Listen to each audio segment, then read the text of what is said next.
सोचिए, आप 80,000 लोगों के बीच एक स्टेडियम में बैठे हैं। मैच चल रहा है, सब कुछ नॉर्मल लग रहा है। क्राउड का शोर, लाइट्स, एक्साइटमेंट, और फिर अचानक कुछ ऐसा होता है जो किसी ने एक्सपेक्ट नहीं किया होता।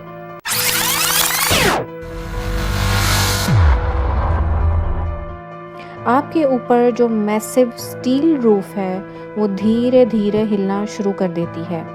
ना कोई अर्थक्वेक है और ना कोई ब्लास्ट, ना कोई वार्निंग सायरन। सिर्फ एक 1500 टन का जायंट स्टील स्ट्रक्चर आपकी आंखों के सामने स्लाइड कर रहा होता है। लोग इधर उधर देख रहे हैं, कंफ्यूज हैं, डर भी नहीं क्योंकि समझ ही नहीं आ रहा कि हो क्या रहा है। क्योंकि जो चीज़ मूव कर रही है वो 20 बोइंग 737 एयरक्राफ्ट जितनी भारी है, फिर भी हवा में इतनी स्मूथली चल रही है जैसे कोई लाइट वेट सिस्टम हो। और सबके जहन में एक ही सवाल घूम रहा होता है, ये पॉसिबल कैसे है? ये कोई साइंस फिक्शन फिल्म थोड़ी है, ये रियल दुनिया की एक इंजीनियरिंग मिराकल है। एक ऐसा स्टेडियम जहां रूफ सिर्फ हैवी नहीं बल्कि 12 मिनट के अंदर ओपन भी होती है और क्लोज भी। और सबसे हैरानी की बात, पूरा स्टेडियम इस तरह डिज़ाइन किया गया है कि अंदर कोई भी पिलर नहीं है।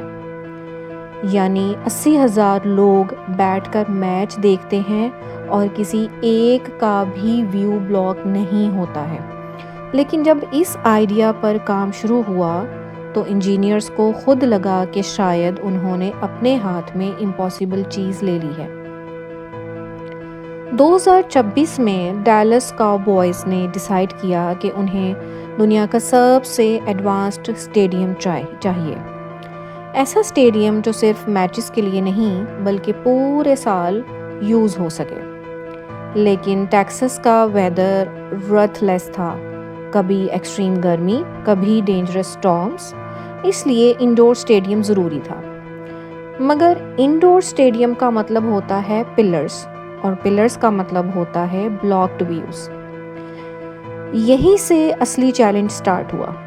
आर्किटेक्ट ब्रायन टोबे और उनकी टीम को टास्क मिला कि 400 मीटर वाइड रूफ बनानी है बिना किसी इंटरनल सपोर्ट के। ऊपर से एक 1500 टन की रिट्रैकेबल रूफ जो मूव भी करे और स्टेबल भी रहे। और सिर्फ इतना ही नहीं, उसी स्ट्रक्चर से दुनिया की सबसे बड़ी LED स्क्रीन भी लटक रही थी जिसका वेट 600,000 किलो से ज़्यादा था। टोटल लोड 21,000 टन से भी ऊपर चला जाता है। अब सवाल सिर्फ एक था, इतना वेट होल्ड कैसे होगा?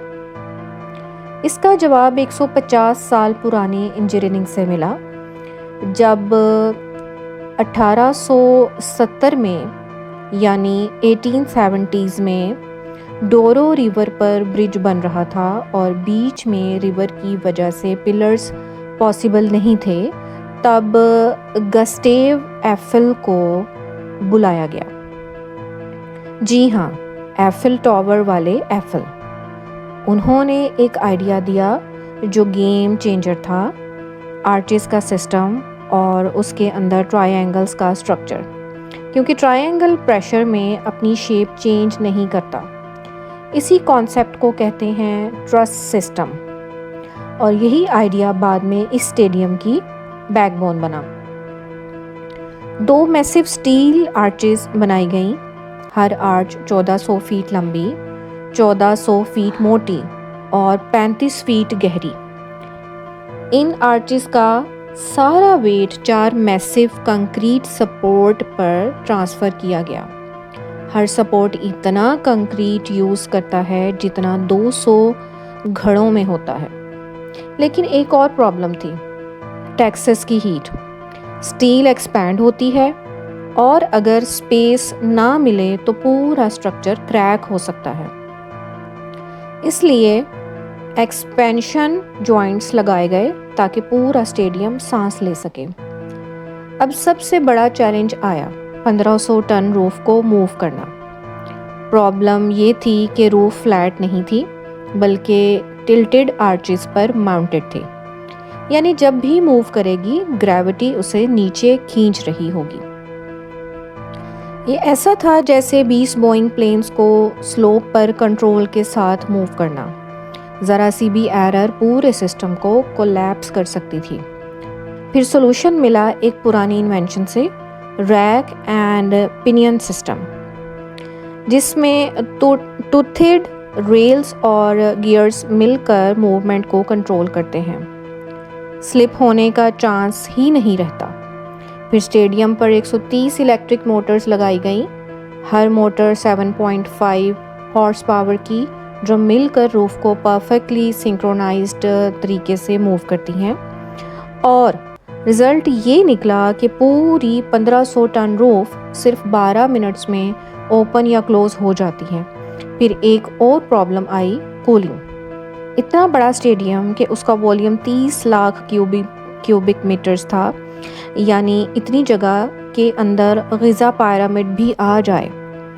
इसको कूल करने के लिए 11,000 टन का कूलिंग सिस्टम इंस्टॉल किया गया, जिसमें हवा नीचे गिरती है और हॉट एयर ऊपर रिसाइकल होती है। फिर दुनिया का सबसे बड़ी LED स्क्रीन लगाई गई, 1 करोड़ से ज़्यादा LEDs, 6 लाख किलो वेट और हर एंगल से विजिबल। और अब जब फीफा वर्ल्ड कप 2026 का चैलेंज आया तो नया मसला खड़ा हो गया। रूल्स के मुताबिक मैचेस सिर्फ नेचुरल ग्रास पर होंगे, लेकिन स्टेडियम इंडोर है, सनलाइट लिमिटेड है। सॉल्यूशन ये निकला कि फील्ड को ऊपर लिफ्ट किया गया, ग्रास को स्पेशल फॉर्म्स में ग्रो किया जाता है, UV लाइट्स यूज़ होती हैं और रेफ्रिजरेटेड ट्रक्स से सीधा स्टेडियम तक लाया जाता है।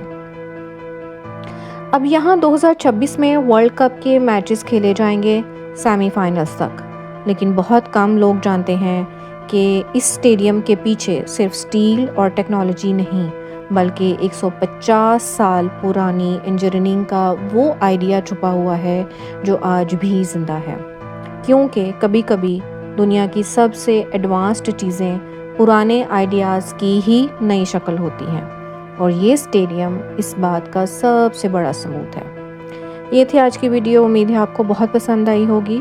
मेरी हर वीडियो आप तक पहुँचे इसके लिए मेरे चैनल को सब्सक्राइब कर दें और बेल आइकन को प्रेस कर दें।